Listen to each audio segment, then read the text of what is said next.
Stop it. Stop pouting.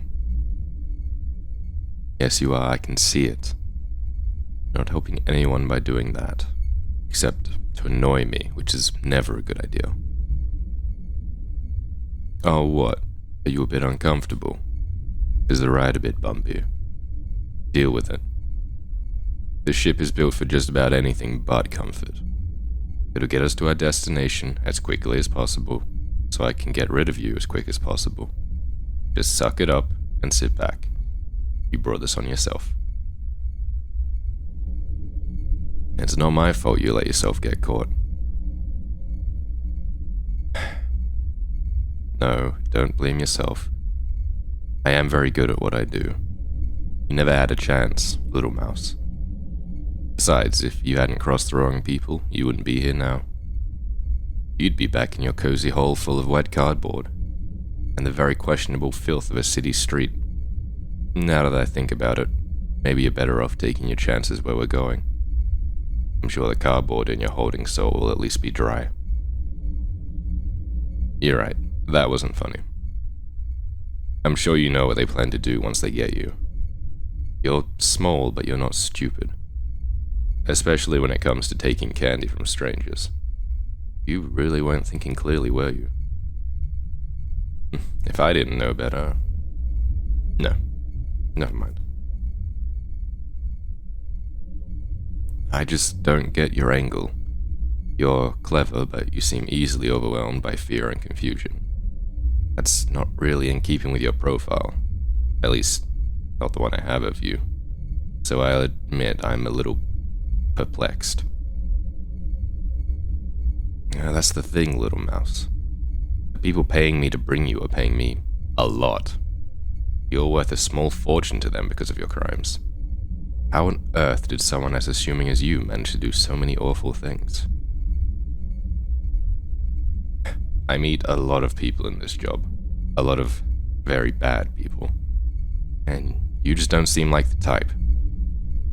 You seem like someone who can make a lot of stupid mistakes, maybe even stumble into some real trouble, but this list of offenses, it just doesn't add up.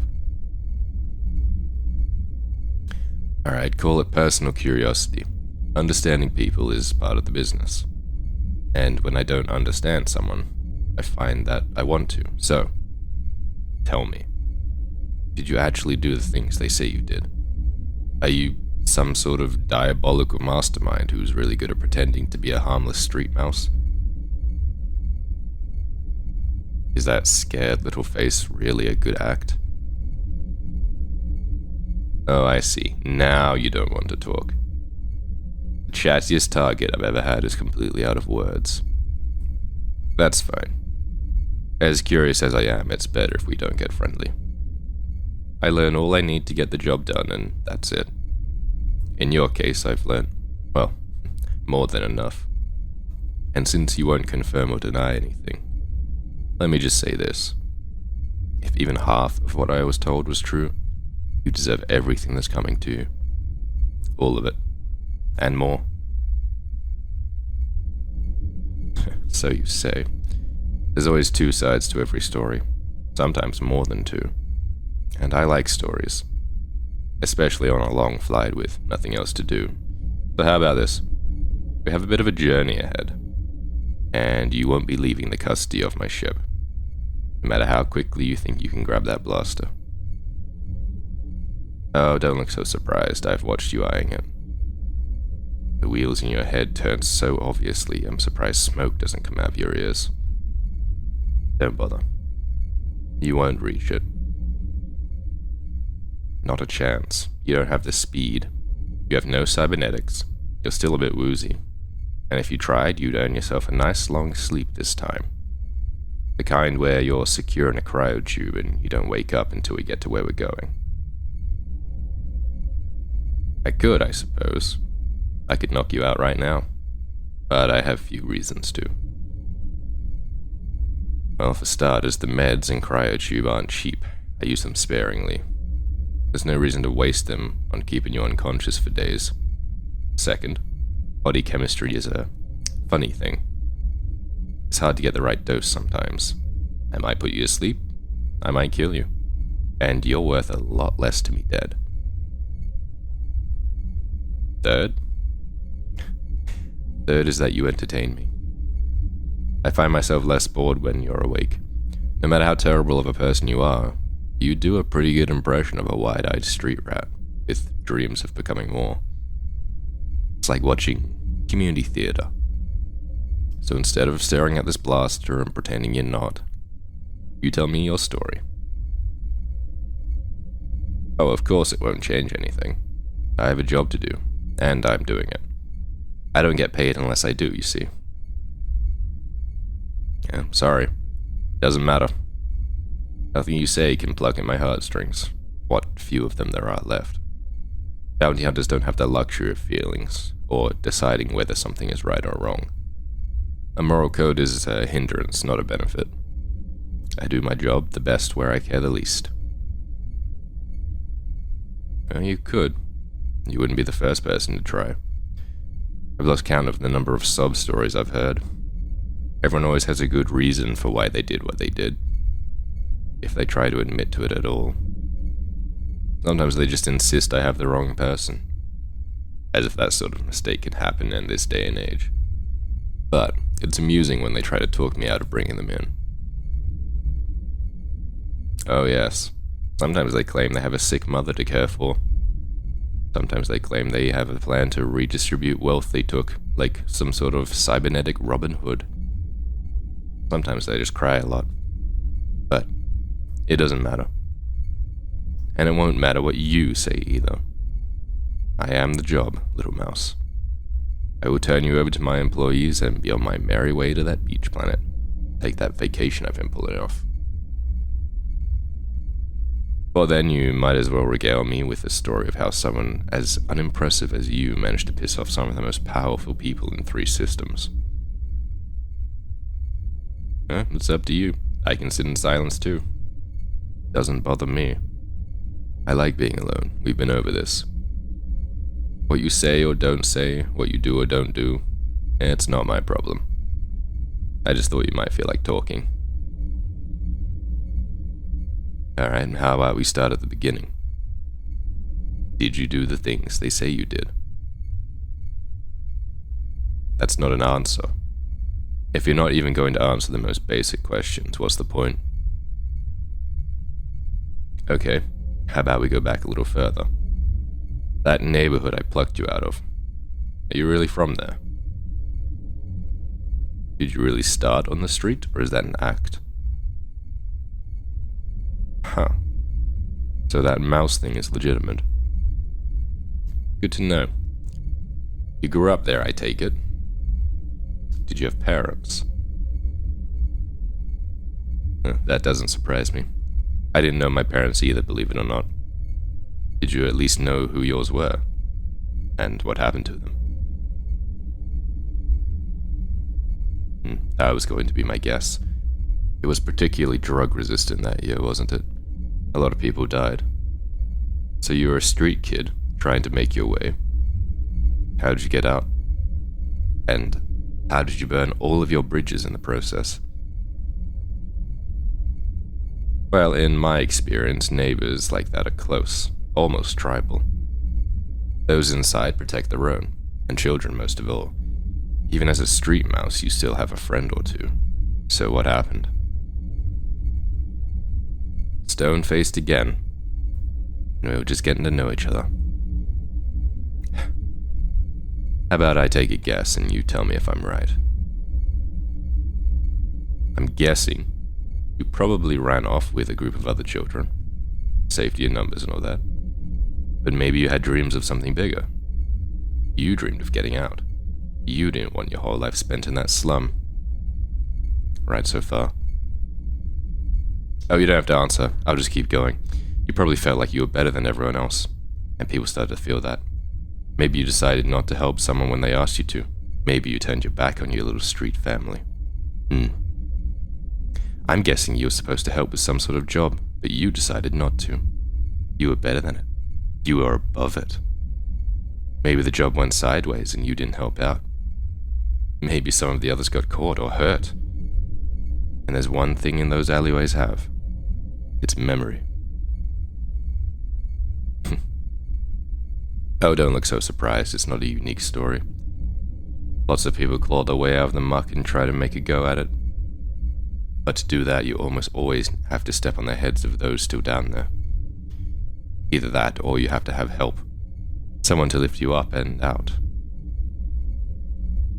Now that's an interesting face. Do you know you're terrible at hiding what you're feeling? It's all over you. Everything, from your eyes to your body language. You are a walking billboard of emotions. You should really work on that. Especially if you have aspirations to be a bounty hunter. Or is that all just to gain my trust? Like I was saying, what your face is telling me is that you did have help. Maybe someone else who got out before you did. Or maybe someone who stayed behind to help you find a path through. Am I getting warmer? Oh my, if looks could kill, I'd be dead in my seat. It's a good thing your glare doesn't pack any actual firepower. Did I touch a nerve, little mouse? Who helped you get out when you let your compatriots down? Who cleared the way for your escape? Fine, I'll guess. All signs point to you not being an only child. Was it a brother, a sister, maybe a few years older, and a notch or two wiser? A sister, then. She got you out. I assume she called in some favors, spent what she had on a tram fare, worked connections so you'd have a friend or two in another city. Again, this isn't a new story. You think it's special because of yours. Okay then, what happened to her? The Confederation? What do they want with her? She must have made some enemies herself then. Do you know if she's still alive? Easy enough to check, unless she's in some sort of high security holding. So, let's follow this thread to its logical conclusion. I'm going to guess that you felt very guilty about your sister getting caught and taken into custody just to get you out. I'm guessing you made it a goal to find and free her. Maybe focusing on that goal took you off the straight and narrow path that she tried to put you on. Maybe you made a few unsavory friends along the way. Oh, don't bother, I know I'm right. You don't get very caught up with the sort of people who employ me unless you're in very deep with the worst sorts. So this is the part that I say, yes. You did all those bad things, but you did them for a good reason. You did them to help your sister. You made some very bad deals because you were desperate and scared. It's okay, it happens. Look, Mouse, I don't judge. I occasionally have opinions about justice and how it should be served, but I won't sit here and tell you you're a bad person. I don't know you well enough to know that. What I do know is that doing bad things and pissing off the wrong people will always come back to bite you. Actions have consequences. And yours have finally caught up with you. Are you actually sorry, though? Would you do it all differently if you could? Well, yes, of course you would. Because right now, where you're sitting, the end is very much in sight. And it's not a pretty end. Oh, really? You think so? Tell me this, then. What would your sister think? Would she want this for you? Would she have approved of what you've done just to free her? Oh, come on now, stop crying. That isn't helping. Here, take this. Dry your eyes. I know it's been quite a day for you. Probably one of the worst in your life, and given what you've been through, that's probably saying something.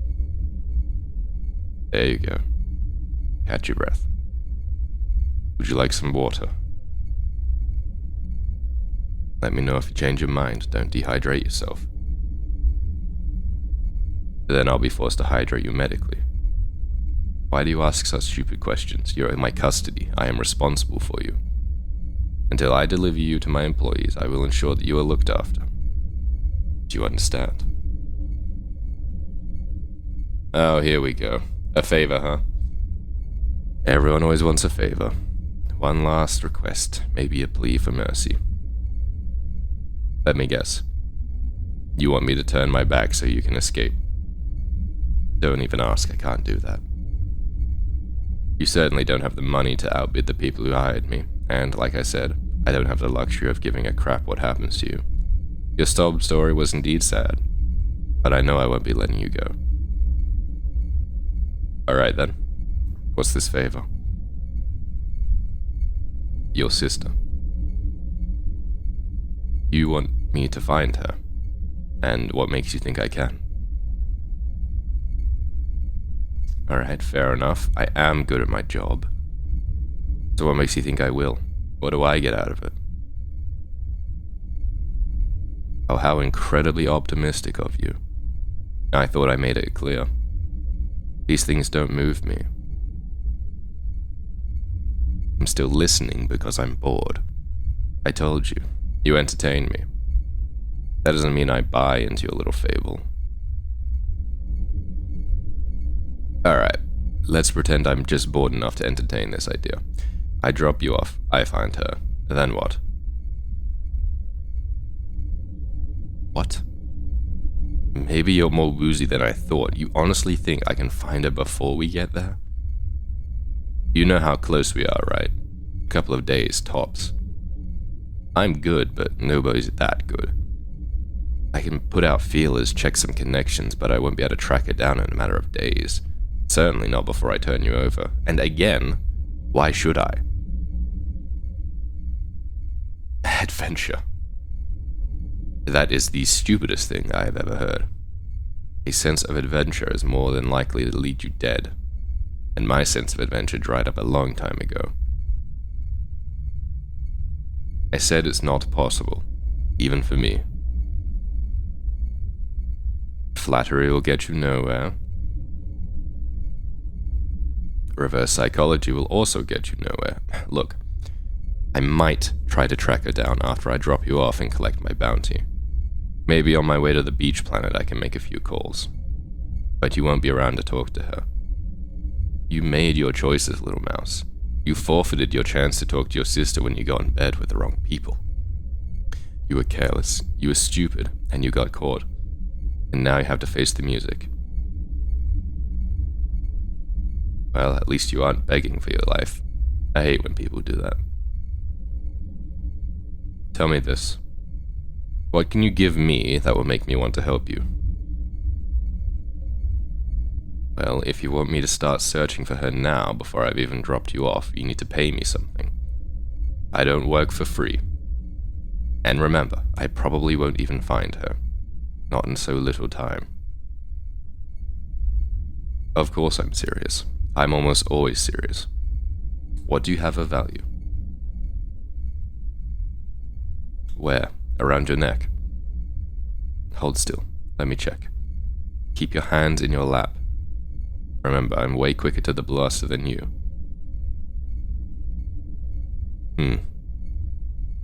Not a bad little bauble. Where did you get it? Is it stolen? I see. I suppose that might do. You really are committed to finding her, aren't you? Alright then. I will take this little trinket. I will make a fair attempt at tracking her down while we continue to our destination. Agreed? Oh, you are definitely getting the short end of this deal, little mouse. But it doesn't matter to me. I'm getting paid either way. Now, are you hungry? Do you want something to eat? It's not lace this time, I promise. No?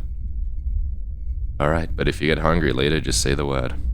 I have plenty of protein bars and a little bit of that strawberry gel left. It's yours if you want it. Oh, and mouse? Don't think you can try to trick me. That cryotube is still available if you do anything stupid. Understand? Maybe you're not a lost cause after all.